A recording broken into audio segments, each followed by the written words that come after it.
it's a better ending thing than a beginning thing. I mean, I've got one book to talk about before we wrap it up and call it a night, all folks. right. Uh, I've talked about this on here before, but well, hang on. There we go. Dead-Eyed God. This is, I think, book 3 in the Pitchfork County series. I've talked about this series before by Sam Witt. It's about this guy who's called the Night Marshal, and he battles supernatural forces. You know, he's like the sheriff of the supernatural in Pitchfork County. And it's all it goes back to his father, who was the Night Marshal before him.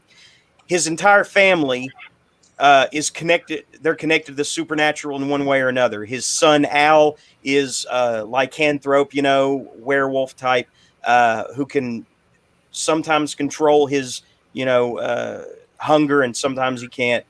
His daughter speaks directly to the dead. Her mind is like a channel, an open channel for the dead to talk through.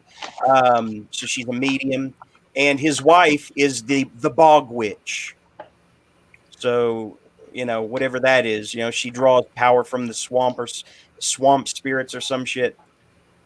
This all sounds hokey or like True Blood on HBO type shit, but it's not.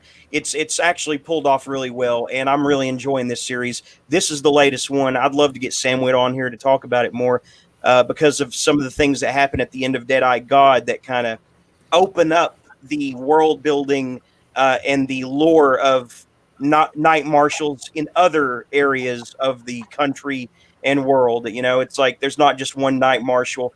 He's just in that one area.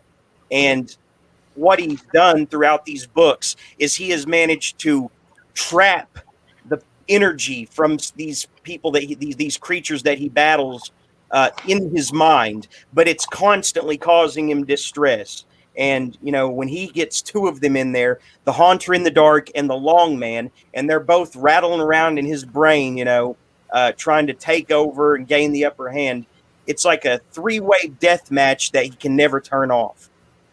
So you've got that kind of tension going all throughout the books, and he battles a new threat, a giant spider in this one called Itzike, Itsike, and it's just really good lore that Stan Witt writes about in this, and I don't care if you fuckers find it boring.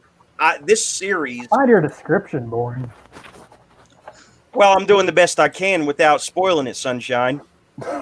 You got me muzzled on giving the goods. So I'm sorry if you find my description boring, but you know, I put over books in the way that, you know, I understood them, not, you know, not in a mainstream light. You know, I never know whether people are joke fighting or are actually about to